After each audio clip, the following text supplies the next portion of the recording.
this woman I'd seen so often was sitting on the steps, and she called me over, and she told me her story about how her son had been murdered, and she'd come to the court a lot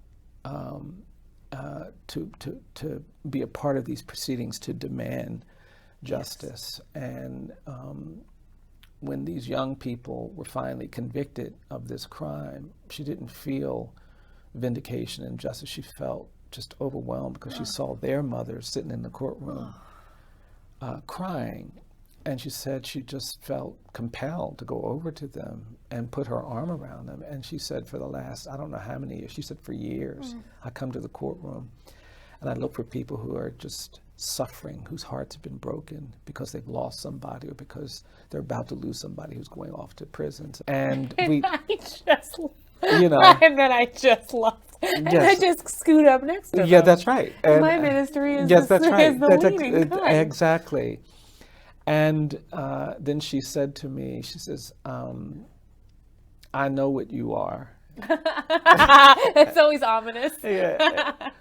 And then she said, you're a stonecatcher like I am. And we sat down next to each other and just started talking about, you know, the scripture where Jesus is confronted by those who are ready to condemn the woman who's been caught in adultery. Yeah. And they want to trick him, and they say, you know, tell us what to do. The scriptures tell us we should cast stones and kill this woman. And of course we read that, you know, Jesus makes marks in the ground and then very in a disruptive way says, you know, we'll let whoever of you is without sin cast the first stone. And they're challenged by that, convicted by that, and they all walk away. And he just says to the woman, go and sin no more. And what's powerful for me about that story is that it required a certain amount of consciousness for those who condemn to recognize that they were not without sin and put down their stones.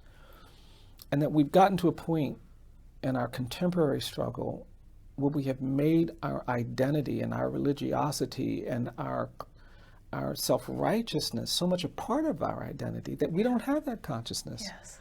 We throw the stones anyway, even though Jesus is still saying, let him who's without sin cast the first stone. And I just think that that means that some of us can't just shake our heads and be outraged by that. Some of us actually have to position ourselves in front of the condemned, in front of those who'd be the objects of this, and we have to catch those stones. And I want to catch the stones that are thrown at my clients. I want to catch the stones that are thrown at children. I want to catch the stones that are thrown at people who are suffering from trauma and addiction and abuse. And I want to catch them because I don't want them to be battered and beaten and destroyed by this unjust anger and violence.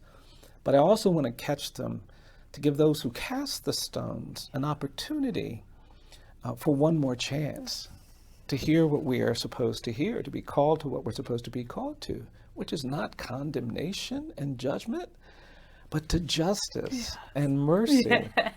And in that respect, I think you're right. You have to have a kind of consuming love that gets you to see everybody.